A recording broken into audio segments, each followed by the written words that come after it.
जय भोलेनाथ दोस्तों। क्या आपके पितृ आपसे नाराज है? और क्या आपको लगता है कि आपके पितरों की वजह से आपके घर की सुख शांति में रुकावट आ रही है और आपके कार्य नहीं बन रहे हैं? या आप संतान की कमी और धन की कमी या कर्ज से परेशान हैं, या आपका भाग्य का साथ नहीं दे रहा है? तो दोस्तों, इस बार के पितृपक्ष श्राद्ध में यदि आप कुत्ते को ये एक चीज खिला देते हैं तो आपके सभी पितृदोषों का तुरंत ही नाश हो जाएगा और आपको मिल जाएगी सभी संकट और कष्टों से मुक्ति। और दोस्तों, इस एकमात्र उपाय को करने से आपको धनवान मालामाल होने से कोई नहीं रोक सकता और आपकी जो भी मनोकामना है वो भी पूरी हो जाएगी। दोस्तों, इस बार 29 सितंबर 2023 से पितृश्राद्ध बहुत ही दिव्य और दुर्लभ संयोग लेकर आया है।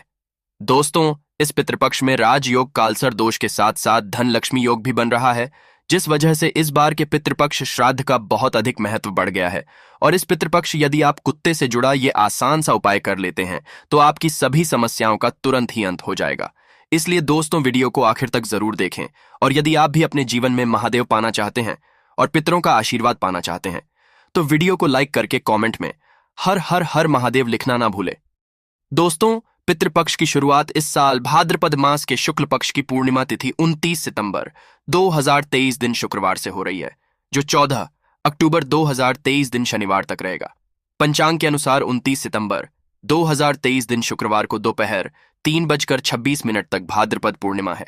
इसके पश्चात आश्विन मास के कृष्ण पक्ष की पहली तिथि प्रतिपदा शुरू हो जाएगी।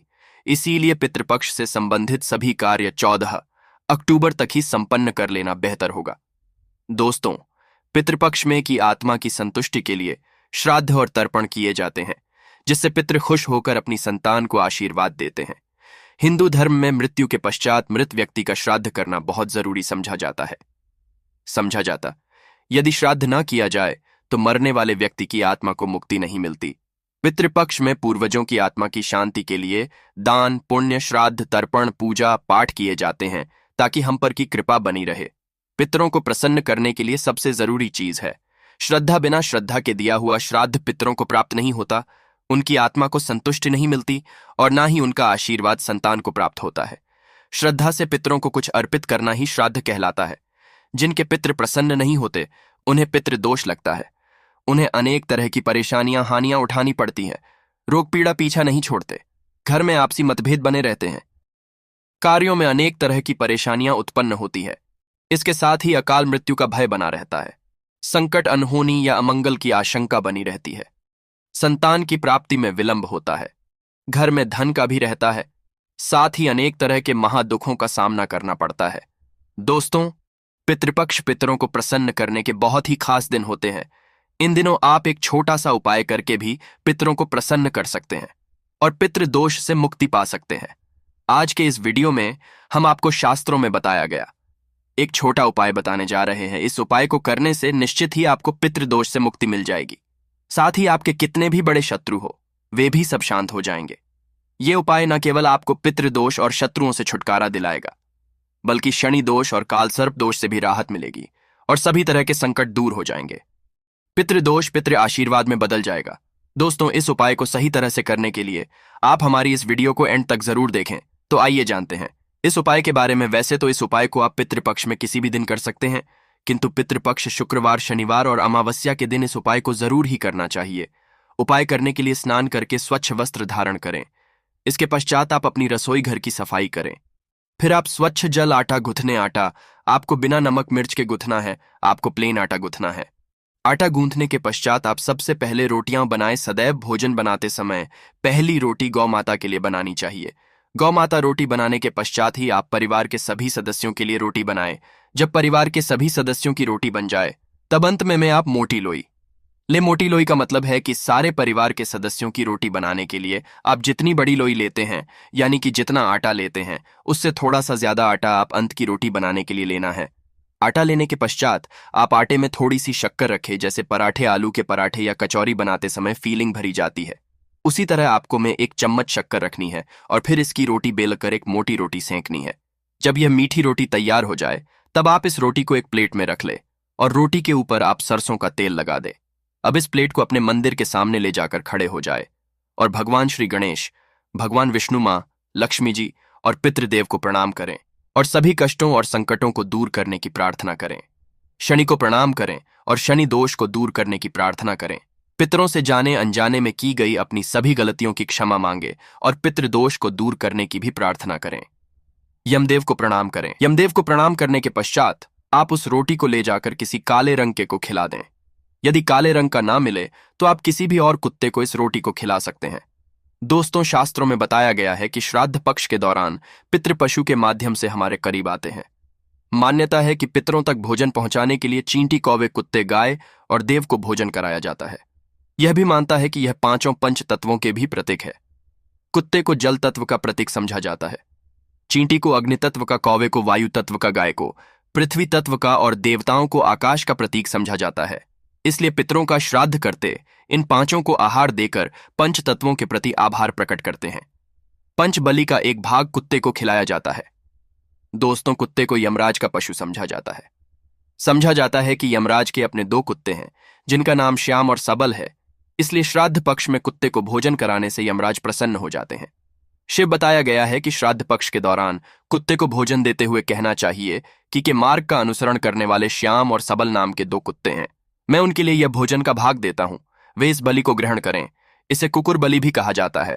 इसीलिए आप भी कुत्ते को भोजन कराते समय ये बात जरूर ही बोले कि यमराज के मार्ग का अनुसरण करने वाले श्याम और सबल नाम के 2 कुत्ते हैं। मैं उनके लिए यह भोजन का भाग हूं, वे इस बलि को ग्रहण करें। आपको यह बोलने के पश्चात ही कुत्ते को भोजन है। कुत्ते को रोटी देने के पश्चात आप हाथ जोड़कर कुत्ते को प्रणाम करें, यमराज को प्रणाम करें और भैरव भगवान को भी प्रणाम करें। कुत्ते को भैरव महाराज का भी सेवक समझा जाता है। कुत्ते को भोजन कराने से भैरव महाराज प्रसन्न होते हैं और संकटों से भक्तों की रक्षा करते हैं। जो लोग कुत्ते को भोजन कराते हैं उन्हें शनि देव की भी कृपा प्राप्त होती है और शनि दोष से राहत भी मिलती है। शास्त्रों में बताया गया है कि के दौरान पितरों की आत्मा की शांति के लिए, पितृदोष से मुक्ति प्राप्त करने के लिए, पितृ की प्रसन्नता के लिए कुत्ते को मीठी रोटी खिलाए। ऐसा करने से पितृदेव प्रसन्न होते हैं, पितृ का आशीर्वाद प्राप्त होता है और पितृदोष से मुक्ति मिलती है। कुत्ते को इस तरह भोजन कराने से सभी तरह के संकट दूर हो जाते हैं। दोस्तों, हो सके तो पितृपक्ष में रोजाना आप कुत्ते को इस तरह भोजन जरूर ही कराना चाहिए। कुत्ते का बहुत महत्व शास्त्रों में गया है। समझा जाता है कि कुत्ते आपको राजा से रंग और रंग से राजा बना सकता है। कुत्ते को रोटी खिलाने से दुश्मन आपसे दूर रहेंगे। कुत्ते को प्रतिदिन भोजन देने से जहां दुश्मनों का भय मिट जाता है वही व्यक्ति निडर हो जाता है। समझा जाता है कि जो व्यक्ति अपने घर में कुत्ते को पालते हैं, एस्टेरिस्क एस्टेरिस्क एस्टेरिस्क एस्टेरिस्क घर के रोगी सदस्य की बीमारी अपने ऊपर ले लेता है। दोस्तों, कुत्ते को भोजन कराते समय इस बात का विशेष ध्यान रखे हो सके तो पितृपक्षा में दोपहर के समय यानी कि दोपहर 12 बजे से 1 बजे के बीच में ही आप कुत्ते को भोजन कराए, क्योंकि यह समय पितरों का समय होता है। इस समय कुत्ते को भोजन कराने से पितृ बहुत जल्दी प्रसन्न हो जाते हैं। इस उपाय को करते समय आपको इस बात का भी विशेष ध्यान रखना कि आपको कुत्ते का कभी भी अनादर नहीं करना चाहिए। जैसे कुछ लोग होते हैं जो रास्ता चलते कुत्तों के ऊपर पत्थर फेंकते हैं या फिर अपने घर में कुत्ते पालते तो हैं किंतु उन्हें लात से मारते हैं। ऐसा भूलकर भी नहीं करना चाहिए। जो व्यक्ति ऐसा करता है उससे यमराज और भैरव महाराज नाराज हो जाते हैं। तो दोस्तों, ये थे कुत्ते से जुड़े कुछ अचूक और असरदार उपाय जिन्हें आपको इस पितृपक्ष में जरूर करना चाहिए ताकि आप पितृदोष से मुक्त हो सके और जीवन में तरक्की का आनंद ले सके। दोस्तों, वही पितृपक्ष के दौरान हमें इन सब्जियों से करें परहेज करना चाहिए ताकि हमें पितृदोष ना लगे।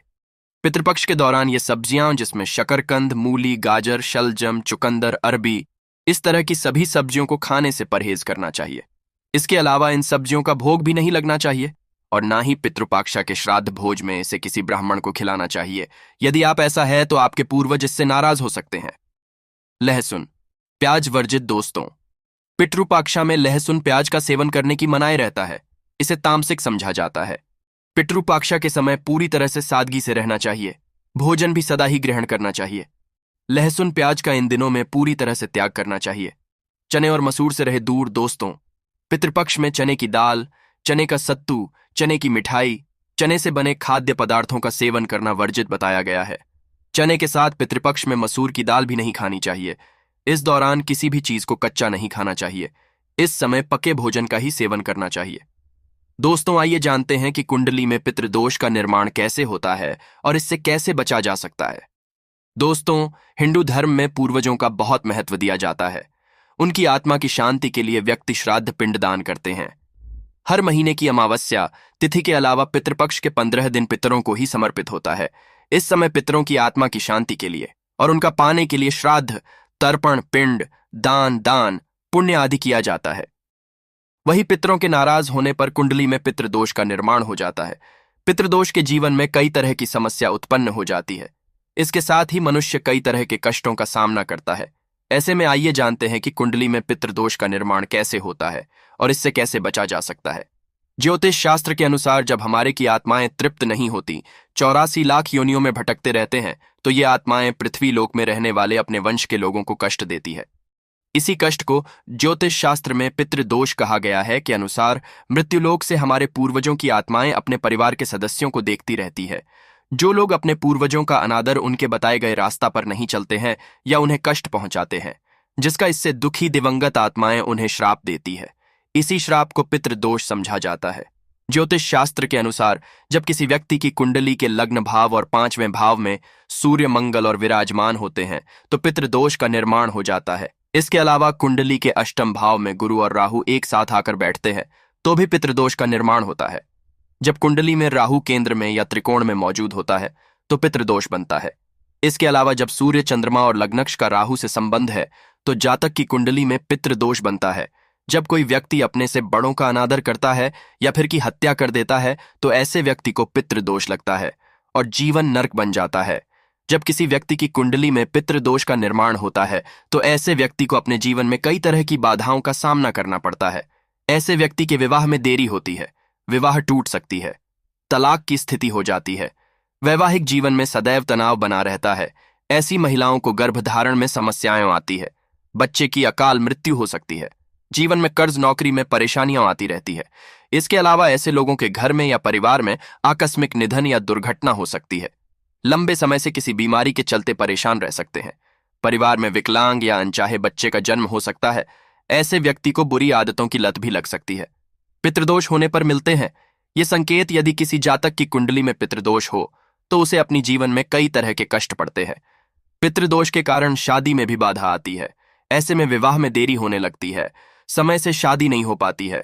पितृदोष के कारण वंश वृद्धि रुक जाती है। ऐसे में संतान प्राप्ति में बाधा आ जाती है। इसके साथ ही संतान के करियर से संबंधित भी समस्या उत्पन्न हो जाती है। यदि किसी जातक की कुंडली में पितृदोष होता है तो वह कई की बीमारियों से ग्रसित हो जाते हैं। समय समय पर उनका सेहत बिगड़ने लगता है। धीरे धीरे वह मानसिक तनाव शुरू हो जाते हैं। पितृदोष से मुक्ति के लिए उपाय। पितृदोष धन हानि और परिवार की तरक्की में रुकावट का कारण बनता है। कई कोशिशों के पश्चात भी व्यक्ति को सफलता नहीं मिल पाती है। पितरों के नाराज होने से व्यक्ति कंगाली की ओर चला जाता है। इसके साथ ही परिवार को आर्थिक तंगी का भी सामना करना पड़ता है। पितृदोष पारिवारिक कलह बनने लगते हैं, घर में झगड़े होते हैं। यदि बार बार बिना कारण के घर में झगड़े हो रहे हो तो ये पितरों की नाराजगी का संकेत समझा जा सकता है। दोष होने के कारण परिवार के सदस्यों के बीच तनाव की स्थिति बन जाते हैं। इसके साथ ही कोई ना कोई सदस्य सदैव बीमार रहता है, किसी बड़ी बीमारी से ग्रस्त रहता है। पितृदोष होने से जातक के रोजगार में बाधा आती है, उन्हें मन मुताबिक नौकरी नहीं मिल पाती है। पितृदोष से के लिए करें ये आसान उपाय। पितृदोष से मुक्ति पाने के लिए प्रतिदिन पीपल के पेड़ में जल चढ़ाना चाहिए। जल में काले तिल को मिलाकर दक्षिण दिशा में अर्घ्य देने से भी पितृदोष से मुक्ति मिलती है। अमावस्या, पितृपक्ष में श्राद्ध, पिंडदान आदि कर्म करने से भी पितृदोष से मुक्ति पाया जा सकता है। इसके साथ ही इस उपाय को करने से न केवल पितृदोष से मुक्ति मिलती है, साथ ही इससे पितृ भी प्रसन्न होते हैं। पितृदोष दूर करने के लिए पितृपक्ष में स्वर्ण दान करना भी सबसे लाभकारी समझा जाता है। कुंडली में पितृदोष से मुक्ति के लिए व्यक्ति को अपने घर में हर अमावस्या पर श्रीमद् भागवत के गाजेंद्र मोक्ष का पाठ करना चाहिए। पितृदोष से मुक्ति के लिए जरूर करें। यह काम प्रत्येक चतुर्दशी, अमावस्या और पूर्णिमा के एक दिन पहले पीपल पर दूध चढ़ाना चाहिए। ऐसा करने से न केवल पितृदोष से छुटकारा मिलेगी बल्कि काल दोष से भी मुक्ति मिलेगी। यदि कुंडली में पितृदोष बन रहा हो तो जातक को अपने घर की दक्षिण दिशा की दीवार पर अपने स्वर्गीय परिजन का फोटो लगाकर उस पर हार चढ़ाना और रोज उनकी पूजा करके उनसे आशीर्वाद प्राप्त करना चाहिए। इससे पितृ प्रसन्न हो जाते हैं। पितृदोष के उपाय के लिए व्यक्ति को काले कुत्ते को उड़द के आटे से बने रोटी हर शनिवार को खिलाने से शनि, राहु, केतु तीनों ग्रहों का नकारात्मक भाव कम होता है और साथ ही मनुष्य पितृदोष से मुक्ति पा लेता है। पितृदोष को कम करने या मुक्ति पाने के लिए सर्प पितृ अमावस्या पर पितरों को खुश करने के लिए उनके चित्र पर पुष्प अर्पित करना चाहिए। आप अपनी राशि के पितृदोष निवारण के उपाय करके दोष का निवारण कर सकते हैं। राशि के अनुसार करें। श्राद्ध मेष इस राशि के जातक श्राद्ध पक्ष के दौरान अंग की धातु से बना सिक्का पानी में करें। साथ ही श्राद्ध पक्ष में प्रतिपदा के दिन अपने परिजनों के नाम से गरीबों को भोजन करवाएं। वृषभ इस राशि के जातक श्राद्ध पक्ष में किसी भी दिन बटुक भैरव मंदिर में जाकर दही गुड़ का भोग लगाएं। पितरों के नाम से 21 बच्चों को भोजन कराकर उन्हें सफेद वस्त्र भेंट करें। इससे पितृ खत्म होता है। मिथुन इस राशि के जातक पितृदोष से मुक्ति पाने के लिए इस बार पितरों के नाम से श्राद्ध पक्ष में किसी भी दिन पक्षियों को बाजरा खिलाए, उनके पानी की व्यवस्था करें। इसके किसी सार्वजनिक स्थान पर प्याऊ लगवाए। कर्क इस राशि के जातक श्राद्ध पक्ष के किसी भी दिन 400 ग्राम बादाम बहते पानी में प्रवाहित करें। शिवलिंग का दूध से अभिषेक करें और गरीबों को दूध चावल से बनी खीर बांटे। इससे पितृ से मुक्ति मिलेगी। सिंह इस राशि के जातक श्राद्ध पक्ष में गरीबों को यथाशक्ति सूखे अनाज का दान करें और उन्हें पीले रंग के वस्त्र भेंट करें। स्वयं प्रतिदिन तुलसी के पौधे में जल कन्या इस राशि के जातक पूरे श्राद्ध पक्ष के दौरान सुंदरकांड का पाठ करें और अंतिम दिन यानी सर्वपित्र अमावस्या के दिन गरीब और अनाथों को भोजन वस्त्र भेंट करें। खासकर दिव्यांगों को भोजन जरूर करवाएं। तुला इस राशि के पितृदोष से मुक्ति के लिए दूध चावल से बनी खीर और नमकीन चावल गरीबों में बांटे। 7 गरीब कन्याओं को चप्पल और छाता भेंट कर पितृदोष से मुक्ति मिलेगी। वृश्चिक इसके जातक पितरों के नाम से 5 गरीबों को 2 रंग का कंबल या गर्म वस्त्र दान करें। उन्हें भोजन करवाए या भरपेट भोजन करने जितना पैसा दान दे। गाय को हरा चारा खिलाए। धनु राशि के जातक पक्षियों के दाना पानी का इंतजाम गौशाला में चारा भेंट करें। पितरों के नाम से किसी तीर्थ स्थान में गरीबों को भोजन करवाएं। मगर इस राशि के जातक पितृदोष से मुक्ति के लिए श्राद्ध पक्ष में किसी भी दिन गंगा जल ढले हुए पानी से नहाए। किसी में जाकर दृष्टिहीन और दिव्यांग